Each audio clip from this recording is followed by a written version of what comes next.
It was cold and dark out in the road, and the rain did not stop for a minute.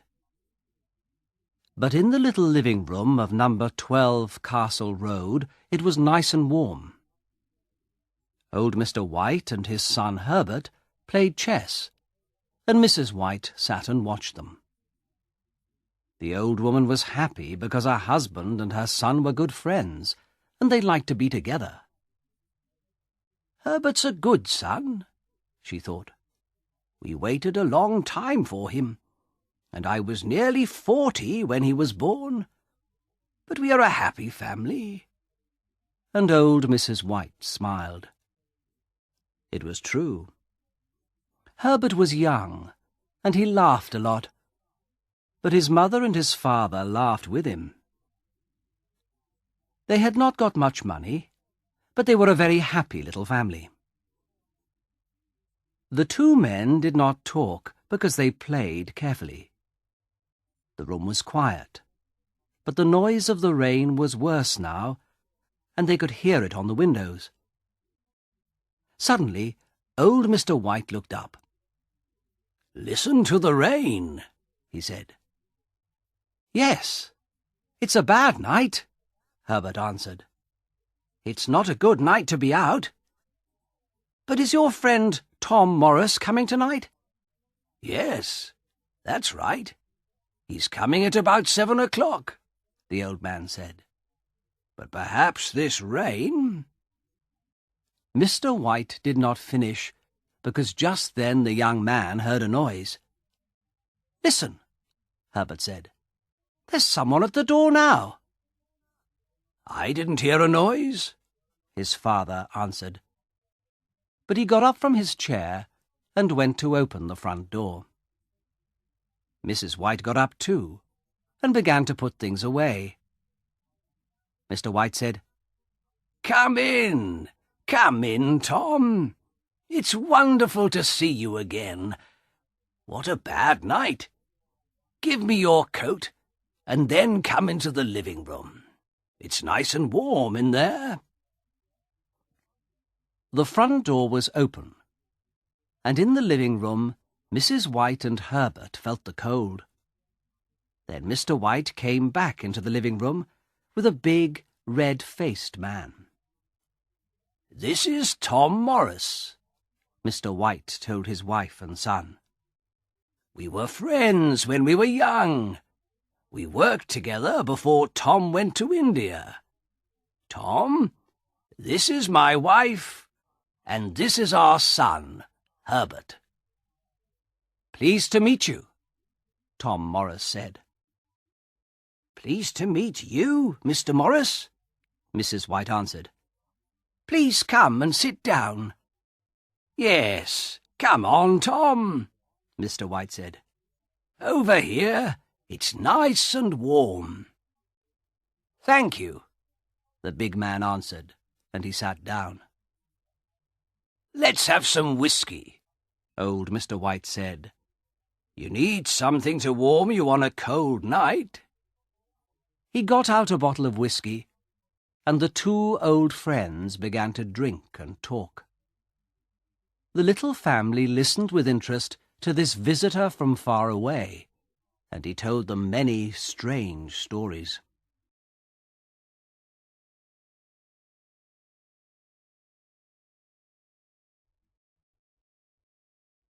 Chapter 2. After some time, Tom Morris stopped talking, and Mr. White said to his wife and son, "Tom was a soldier in India for 21 years. India is a wonderful country." "Yes," Herbert said. "I'd like to go there." "Oh, Herbert!" his mother cried. She was afraid because she did not want to lose her son. "I wanted to go to India too," her husband said. "But—" "It's better for you here," the soldier said quickly. "But you saw a lot of strange and wonderful things in India. I want to see them too one day," Mr. White said. The soldier put down his whiskey. "No," he cried. "Stay here." Old Mr. White did not stop. "But your stories were interesting," he said to Tom Morris. "What did you begin to say about a monkey's paw?" "Nothing," Morris answered quickly. "Well, nothing important." "A monkey's paw?" Mrs. White said. "Come on, Mr. Morris. Tell us about it," Herbert said.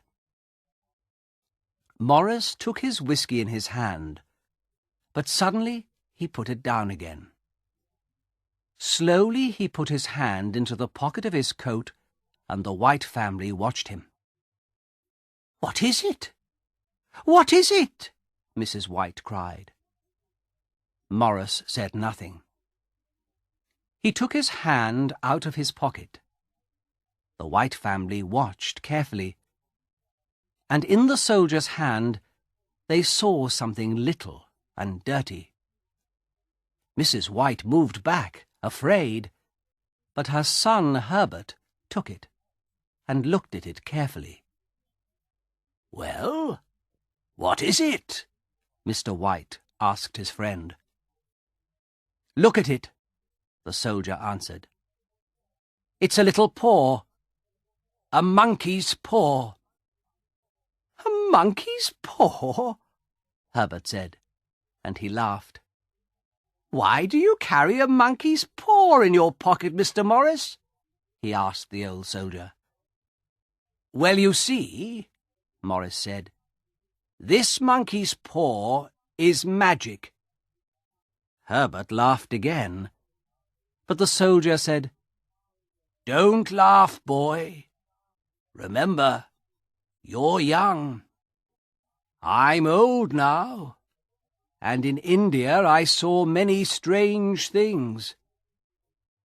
He stopped talking for a minute, and then he said, "This monkey's paw can do strange and wonderful things. An old Indian gave the paw to one of my friends. My friend was a soldier, too. This paw is magic because it can give 3 wishes to 3 people." "Wonderful," Herbert said. "But these 3 wishes don't bring happiness," the soldier said. "The old Indian wanted to teach us something. It's never good to want to change things."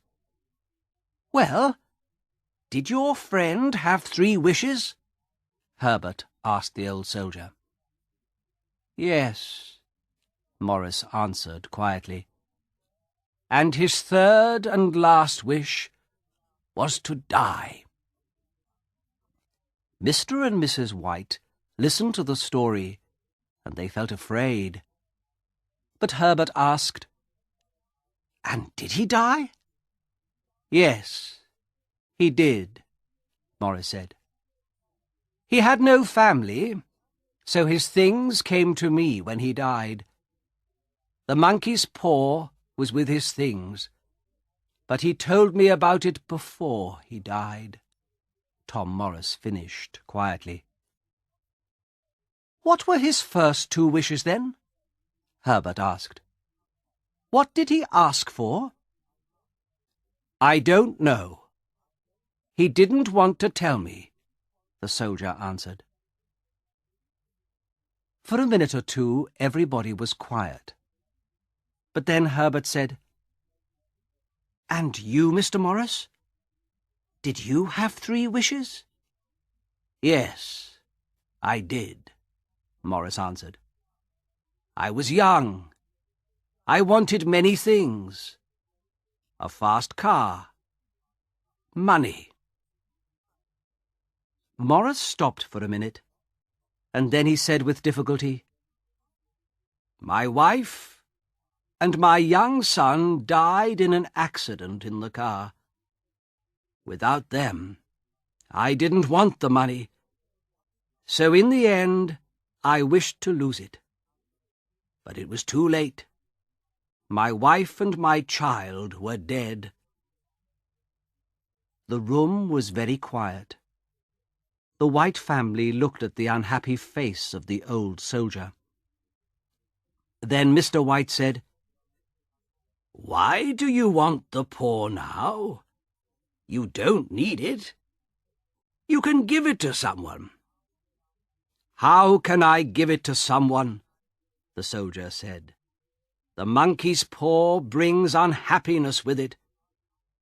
"Well, give it to me," Mr. White said. "Perhaps this time it—" "No," Tom Morris cried. "You're my friend. I can't give it to you." Then after a minute he said, "I can't give it to you, but of course you can take it from me. But remember, this monkey's paw brings unhappiness." Old Mr. White did not listen, and he did not think. Quickly he put out his hand, and he took the paw. Tom Morris looked unhappy, but Mr. White did not want to wait.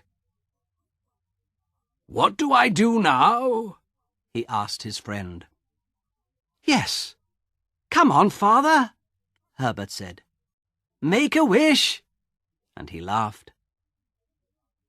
The soldier said nothing, and Mr. White asked him again, "What do I do now?"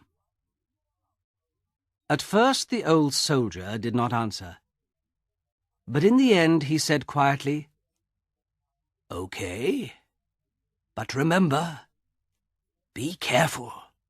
Think before you make your wish." "Yes, yes," Mr. White said. "Take the paw in your right hand, and then make your wish." "But—" Tom Morris began. "Yes, we know," Herbert said. "Be careful." Just then, old Mrs. White stood up, and she began to get the dinner. Her husband looked at her. Then he smiled and said to her, "Come on, help me. What can I wish for? We need money, of course." Mrs. White laughed, but she thought for a minute, and then she said, "Well, I'm getting old now, and sometimes it's difficult to do everything. Perhaps I need 4 hands and not 2. Yes, ask the paw to give me 2 more hands." "Okay, then," her husband said, and he took the monkey's paw in his right hand. Everybody watched him, and for a minute he waited. Then he opened his mouth to make his wish. Suddenly, Tom Morris stood up. "Don't do it!" he cried. The old soldier's face was white. Herbert and his mother laughed, but Mr. White looked at Tom's face. Old Mr. White was afraid, and he put the monkey's paw into his pocket. After a minute or two they sat down at the table and began to have dinner. The soldier told the family many strange and wonderful stories about India.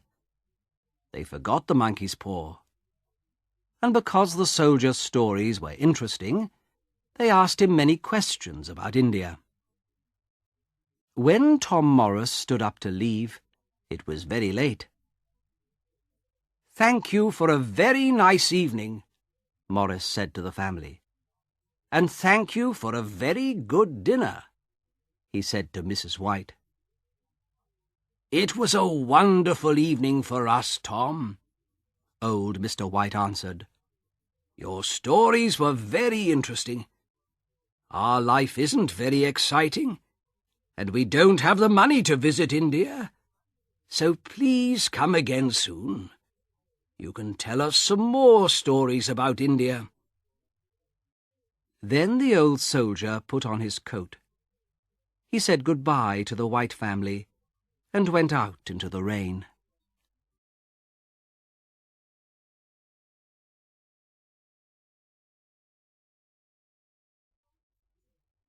Chapter 3. It was nearly midnight. In their warm living room, the two old people and their son sat and talked about the soldiers' stories. "India is a wonderful country," Mr. White said. "What exciting stories! It was a good evening." Mrs. White stood up to take some things into the kitchen, but she stopped and listened to Herbert and his father. "Yes," Herbert said, "Morris told some interesting stories, but of course some of them weren't true." "Oh, Herbert," Mrs. White said. "Well, Mother, that story about the monkey's paw wasn't true. A dirty little monkey's paw isn't magic, but it was a good story." And Herbert smiled. "Well, I think you're right, Herbert," his mother said. "I don't know," Mr. White said quietly. "Perhaps the story was true. Strange things can happen sometimes." Mrs. White looked at her husband. "Did you give some money to Tom Morris for that paw?" she asked. "We don't have money to give away for nothing." Mrs. White was angry now. "Well, yes," her husband answered. "I did, but not much. And at first he didn't want to take it. He wanted the monkey's paw." "Well, he can't have it," Herbert laughed. "It's our paw now, and we're going to be rich and happy. Come on, Father, make a wish." Old Mr. White took the paw from his pocket. "Okay, Herbert, but what am I going to ask for? I have everything. You, your mother. What do I need?" "Money, of course," Herbert answered quickly. "We need money. You're always thinking about money. That's because we haven't got very much of it. With money, you can pay for this house. It can be your house. Go on, Father. Wish for £30,000. Herbert stopped talking, and his old father thought for a minute. The room was quiet, and they could hear the rain on the windows. Then Mr. White took the monkey's paw in his right hand. He was afraid, but he looked at his wife, and she smiled at him. "Go on," she said. Slowly and carefully, Mr. White said, "I wish for £30,000. Suddenly, he gave a cry, and Mrs. White and Herbert ran to him. "What's the matter, Father?" Herbert asked. "It moved," Mr. White cried. "The monkey's paw! It moved!" They looked at the paw. It was now on the floor and not in the old man's hand. The family watched it, and they waited, but it did not move again. So the little family sat down again, and they waited. Nothing happened. The noise of the rain on the windows was worse now, and their little living room did not feel nice and warm. Mrs. White said, "It's cold. Let's go to bed." Mr. White did not answer, and in the end Herbert said, "Well, there's no money, Father. Your friend's story wasn't true." But Mr. White did not answer. He sat quietly and said nothing. After some time, Mrs. White said to her husband, "Are you okay?" "Yes, yes," the old man answered. "But for a minute or two I was afraid." "Well, we needed that money," Mrs. White said, "but we aren't going to get it. I'm tired. I'm going to bed." After Mrs. White went to bed, The two men sat and smoked for some time. Then Herbert said, "Well, Father, I'm going to bed too. Perhaps the money is in a bag under your bed. Good night, Father." And Herbert laughed and went out of the room. Old Mr. White sat in the cold living room for a long time. The candle died, and it was dark. Suddenly, the old man saw a face at the window. Quickly, he looked again, but there was nothing there. He felt afraid. Slowly, he stood up and left the cold, dark room.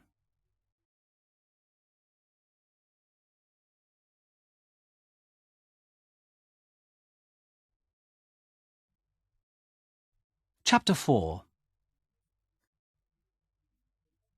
The next morning the winter sun came through the window, and the house felt nice and warm again.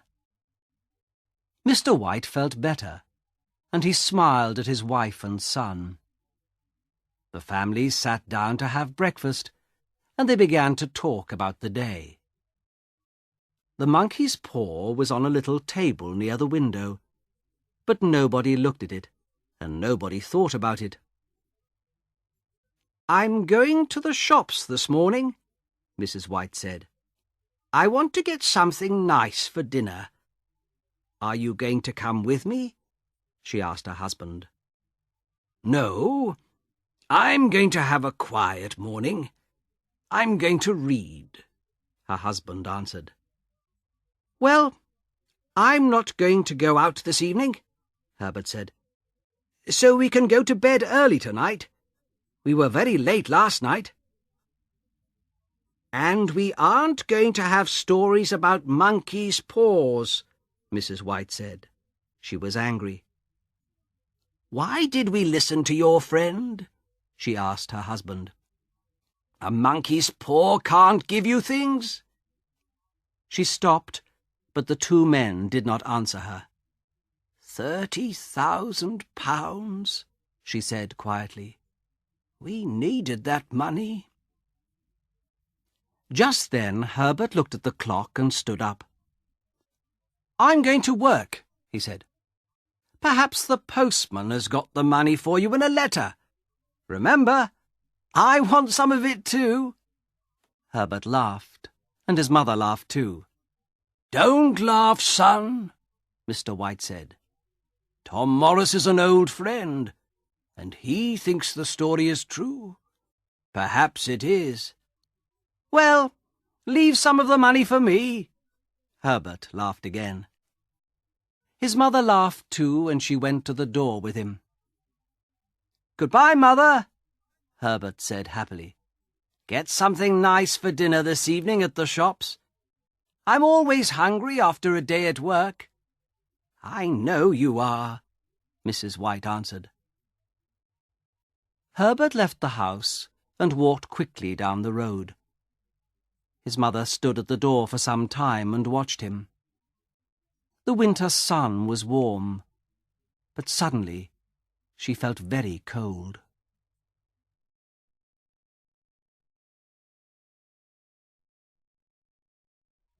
Chapter 5. Slowly, old Mrs. White went back into the house. Her husband looked up and saw something strange in her face. "What's the matter?" he asked. "Nothing," his wife answered, and she sat down to finish her breakfast. She began to think about Tom Morris again, and suddenly she said to her husband, "Your friend drank a lot of whiskey last night. A monkey's paw. What a story!"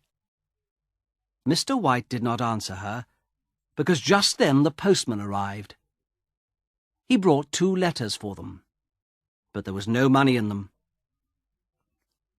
After breakfast, the 2 old people forgot about the money and the monkey's paw. Later in the day, at about 1 o'clock, Mr. and Mrs. White sat down to eat, and then they began to talk about money again. They did not have very much money, so they often needed to talk about it.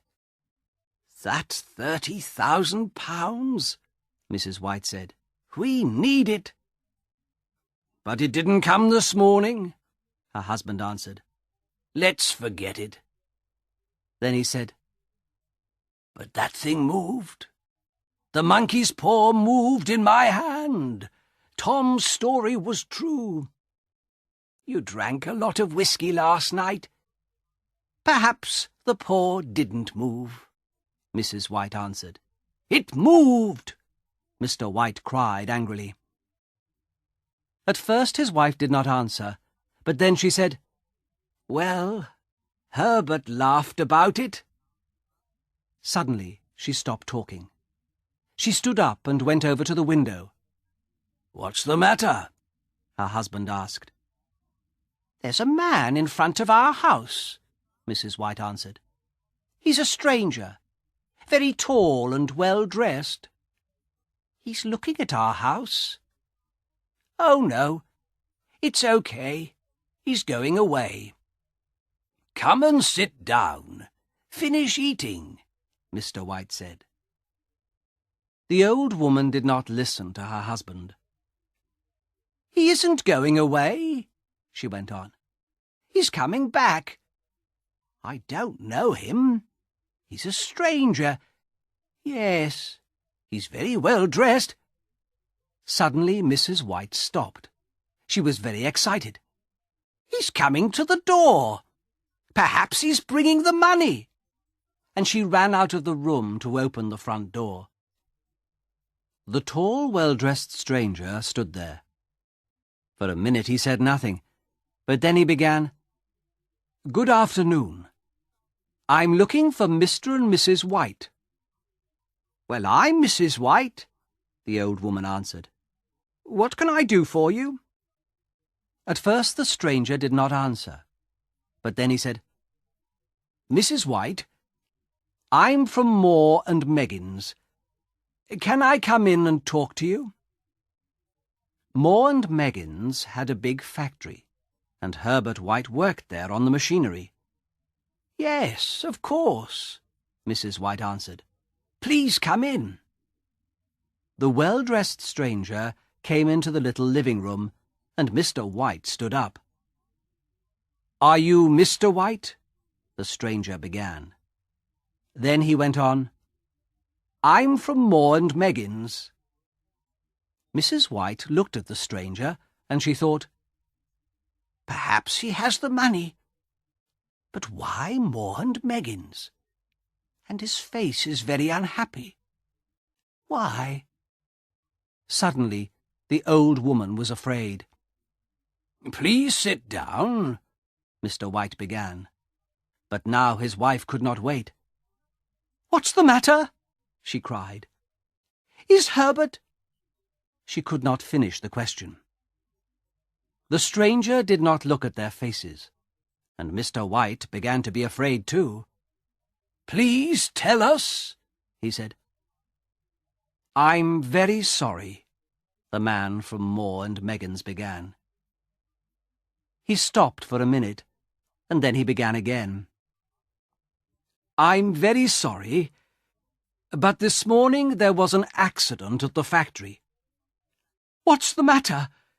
Is Herbert okay?" Mrs. White cried again. "Well," the man began slowly. "Is he in hospital?" the old woman asked, very afraid now. "Yes, but—" The stranger looked at Mrs. White's face and stopped. "Is he dead? Is Herbert dead?" Mr. White asked quietly. "Dead?" Mrs. White cried. "Oh, no! Please! Not dead! Not Herbert! Not our son!" Suddenly the old woman stopped because she saw the stranger's face. Then the two old people knew. Their son was dead. Old Mrs. White began to cry quietly, and Mr. White put his arm round her. Some time later the man from Moore and Meggins said, It was the machinery. An accident. Herbert called help. The men heard him and ran to him quickly, but they could do nothing. The next minute he was in the machinery. "I'm very, very sorry," he finished. For a minute or two the room was quiet. At last Mrs. White said, "Our son, dead. We're never going to see him again. What are we going to do without him?" Her husband said, "He was our son. We loved him." Then Mrs. White asked the stranger, "Can we see him? Can we see our son? Please take me to him. I want to see my son." But the stranger answered quickly. "No," he said. "It's better not to see him. They couldn't stop the machinery quickly. He was in there for a long time, and at first they couldn't get him out. He was—" The man stopped. Then he said, "Don't go to see him." The stranger went over to the window because he did not want to see the faces of the two old people. He said nothing, but he stood there for some time and he waited. Then he went back to the old people and began to talk again. "There's one more thing," he said. "Your son worked for Moore and Meggins for 6 years, and he was a good worker. Now Moore and Meggins want to help you at this unhappy time." Again the stranger stopped. After a minute he began again. "Moore and Meggins want to give you some money." Then he put something into Mr. White's hand. Old Mr. White did not look at the money in his hand. Slowly he stood up and looked at the stranger, afraid. "How much?" Mr. White asked, very quietly. He did not want to hear the answer. £30,000, the stranger said.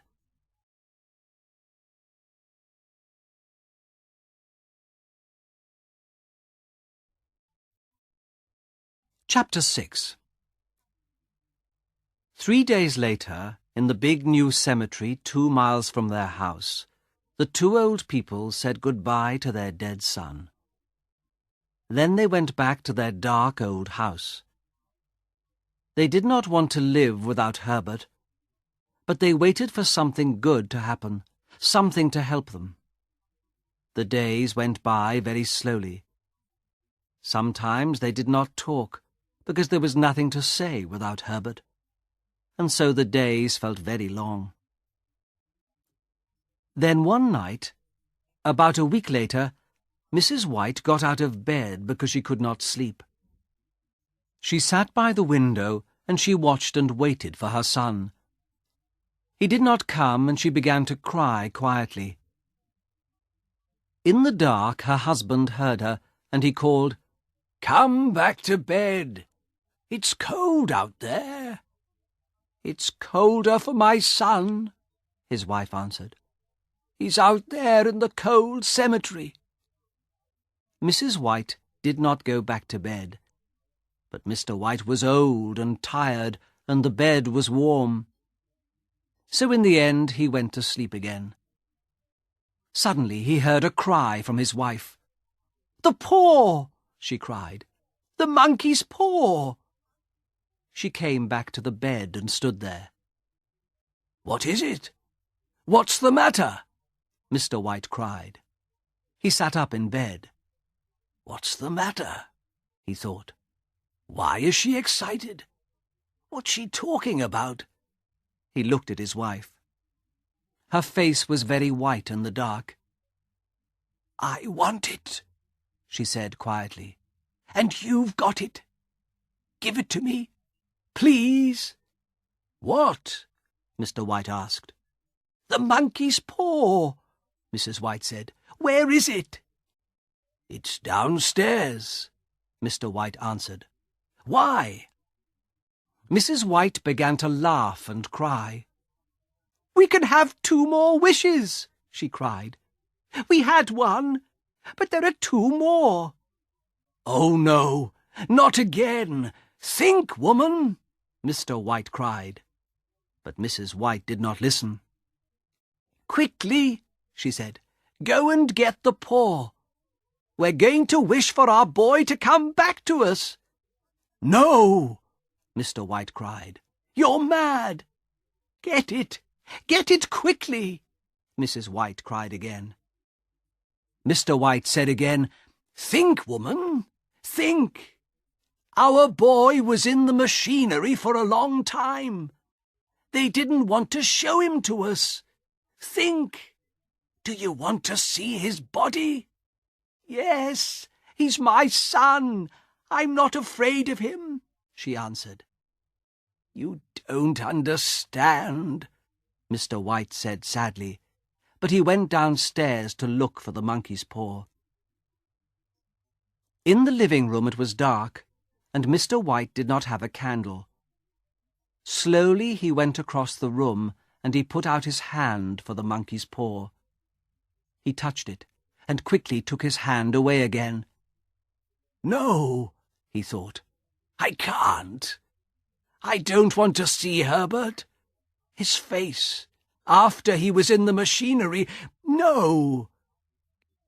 Then he thought about his wife, and he put out his hand and took the paw. In the bedroom his wife waited. She saw the paw in Mr. White's hand and cried, Quick, make the wish. I can't, Mr. White answered. Remember, he died in the machinery. Make the wish. I'm not afraid of my own son, Mrs. White cried again. Mr. White looked sadly at his wife, but he took the paw in his right hand and said slowly, I wish for my son, Herbert, to come back to us. Then he sat down in the nearest chair. But Mrs. White went over to the window and looked out into the road. She stayed there for a long time, and she did not move. Nothing happened. The monkey's paw could not do it. Thank God, Mr. White said, and he went back to bed. Soon Mrs. White went to bed too.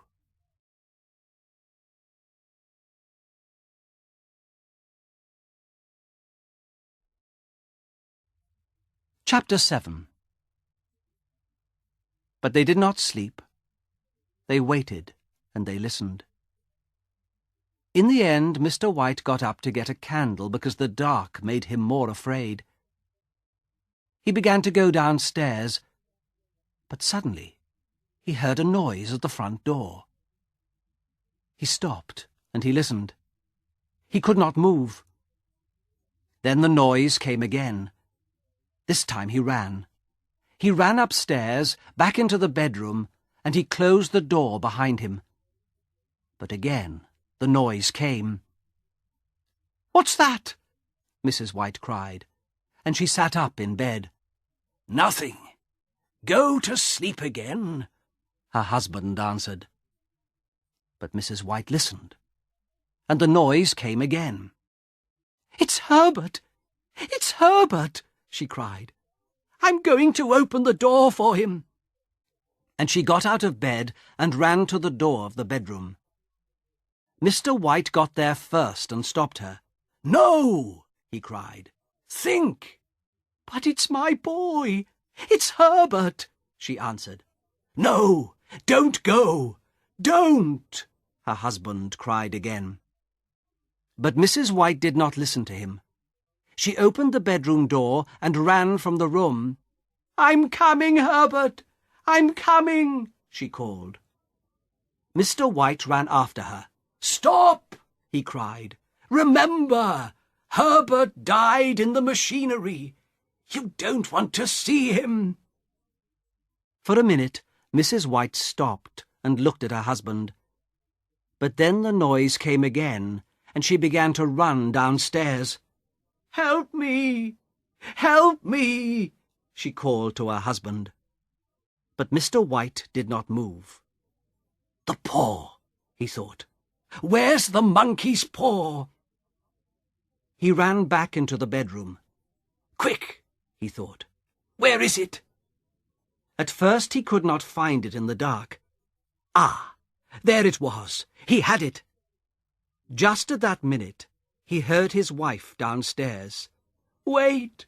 Wait, Herbert! I'm coming!" she cried. She began to open the front door. At the same time, Mr. White took the monkey's paw in his right hand, and he made his third wish. Mrs. White gave a long, unhappy cry, and her husband ran down to her. She stood by the open door. Very afraid, old Mr. White looked out into the dark. The road was dark and quiet, and there was nobody there.